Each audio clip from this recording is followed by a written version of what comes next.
Hey, what's up guys? Tyler here with Secure Team. Well, here is an interesting story for you guys. A NASA SWAT team performs a sting operation and raids a 75-year-old grandmother, forcing her to defecate on herself in order to steal a piece of moon rock that was given to her by her late husband who worked as an Apollo 11 engineer. Well, you can't make this stuff up, and when I saw these news reports hit the web, I didn't believe it at first. I had to research around and make sure that I wasn't reading from some sort of fake news website, or a joke website or something like that. But no, this is true, and it's so crazy that it's almost unbelievable. So the story goes that this nice older woman by the name of Joanne Davis, 75 years old, had fallen on some hard financial times after raising grandchildren and following her daughter's death and her son's illness. So she began to think of extra ways to make some money, and that's how this all started. So her husband, who has since passed away, was a man by the name of Robert Davis, who was an Apollo 11 engineer. He worked during the moon landings for NASA. And while he was there, he had saved and given to his wife a paperweight that featured a very tiny little crumb of moon rock, as well as a little piece of heat shield from the spacecraft itself. And so these moon artifacts and memorabilia were left to Joanne after her husband passed away.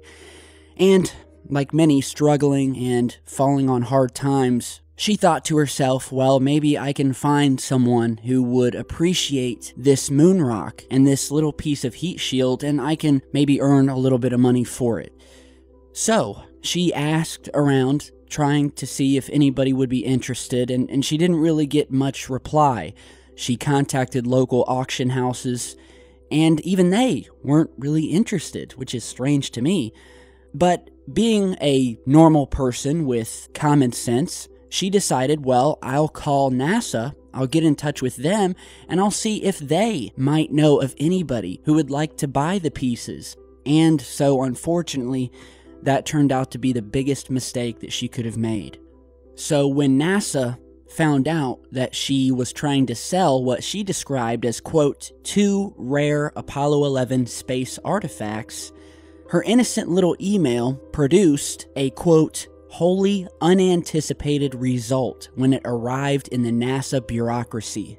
It wound up not in the hands of some kindly space veteran, but in the office of NASA's Inspector General at the Kennedy Space Center in Florida, where agents smelled a crime.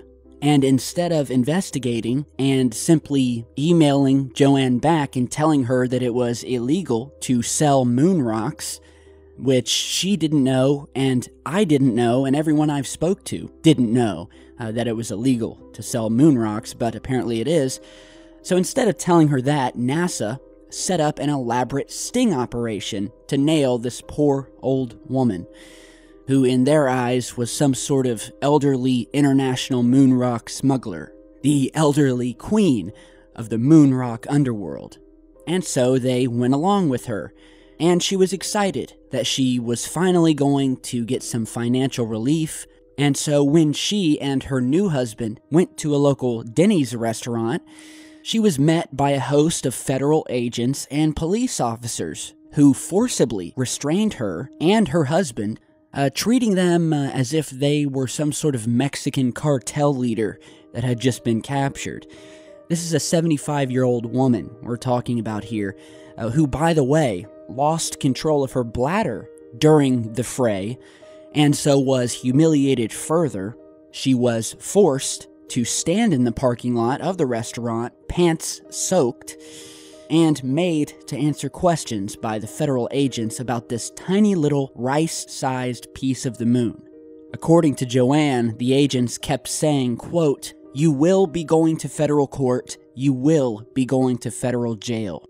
And by the way, Mrs. Davis actually worked at NASA as well at the same time as her husband.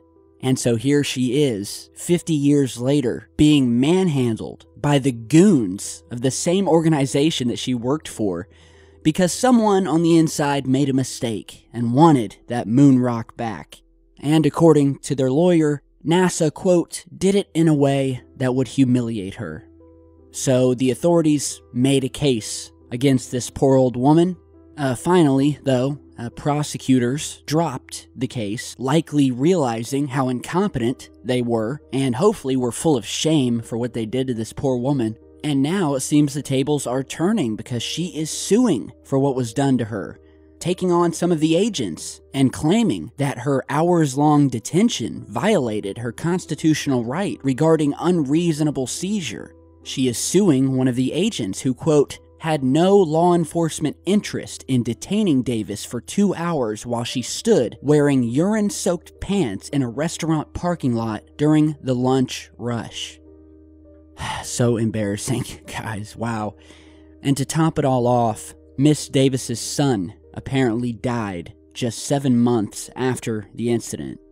Miss Davis, who will be 80 next month, is still going forward with this lawsuit, and I hope that she is successful.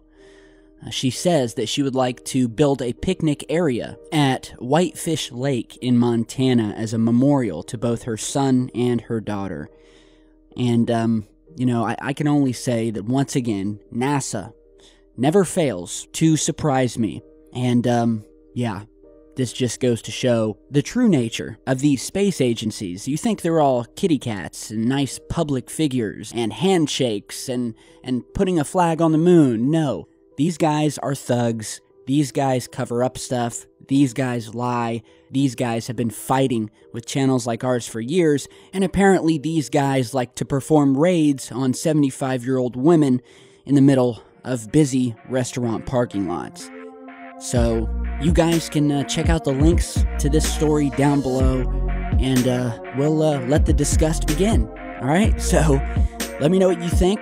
Thank you guys for stopping by, and I will see you all back here in just a bit. Stay safe, guys.